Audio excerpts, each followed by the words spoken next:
بسم اللہ الرحمن الرحیم۔ السلام علیکم۔ مروہ بن مقتل ایک سید حسنی قہرہ میں رہتے تھے۔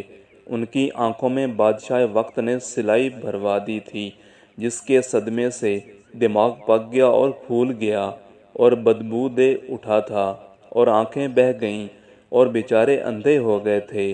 ایک عرصے بعد آپ کا جانا مدینہ منورہ ہوا اور روزہ اطہر کے قریب کھڑے ہو کر اپنا حال زار بیان کیا، اور جب وہ سوئے تو خواب میں حضور پاک صلی اللہ علیہ وآلہ وسلم آئے اور اپنا دست مبارک ان کی آنکھوں پر پھیرا، اور جب بیدار ہوئے تو آنکھیں بالکل درست تھیں۔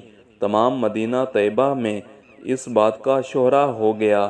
جب قہرہ واپس ہوئے تو بادشاہ ان کی آنکھوں کو درست پا کر بہت ناراض ہوا اور سمجھا کہ جلادوں نے جھوٹ بولا ہے اور ان کی آنکھیں پھوٹی ہی نہیں۔ جب لوگوں نے بتایا کہ مدینہ منورہ تک کہ یہ اندھے تھے اور وہاں پہنچ کر یہ واقعہ ہوا، تب بادشاہ کا غصہ ٹھنڈا ہوا اور وہ نادم ہوا۔ حضرت ابو امامہ رضی اللہ تعالیٰ عنہ فرماتے ہیں کہ ایک عورت مردوں سے بے حیائی کی باتیں کیا کرتی تھی اور بہت بے باک اور بد کلام تھی۔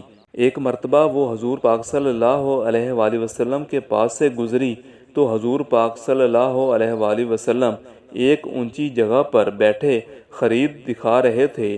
اس پر اس عورت نے کہا کہ انہیں دیکھو، ایسے بیٹھے ہیں جیسے غلام بیٹھتا ہے، اور ایسے کھا رہے ہیں جیسے غلام کھاتا ہے۔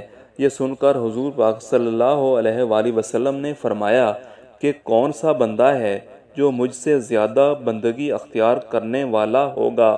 پھر اس عورت نے کہا کہ یہ خود کھا رہے ہیں، مجھے نہیں کھلا رہے۔ حضور پاک صلی اللہ علیہ وآلہ وسلم نے فرمایا کہ تو بھی کھائے۔ اس نے کہا کہ مجھے اپنے ہاتھ سے عطا فرمائیں۔ حضور پاک صلی اللہ علیہ وآلہ وسلم نے اس کو دیا تو اس نے کہا کہ جو آپ کے منہ میں ہے اس میں سے دیں۔ حضور پاک صلی اللہ علیہ وآلہ وسلم نے اس میں سے دیا اور اس نے کھا لیا۔ اس کھانے کی برکت سے اس پر شرم و حیا غالب آ گئی، اور اس کے بعد اپنے انتقال تک اس نے کسی سے بے حیائی کی کوئی بات نہ کی۔ عجم کے ایک بادشاہ نے ایک تجربہ کار طبیب کو حضور پاک صلی اللہ علیہ وآلہ وسلم کی خدمت میں روانہ کیا۔ کئی سال تک وہ عرب میں رہا۔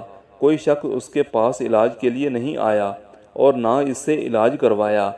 پیغمبر صلی اللہ علیہ وآلہ وسلم کے پاس آ کر اس نے شکایت کی اور کہا کہ اس غلام کو صحابہ کے علاج کے لیے آپ کی خدمت میں روانہ کیا گیا ہے، لیکن کسی نے اس کی طرف توجہ نہیں کی تاکہ وہ خدمت جو بندے کے لیے مقرر کی گئی ہے بجا لائے۔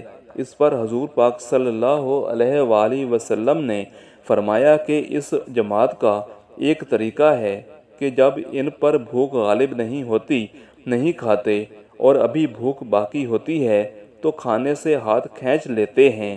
اس پر حکیم نے کہا کہ تندرست کا سبب یہی ہے۔ پھر اس نے سلام کیا اور چلا گیا۔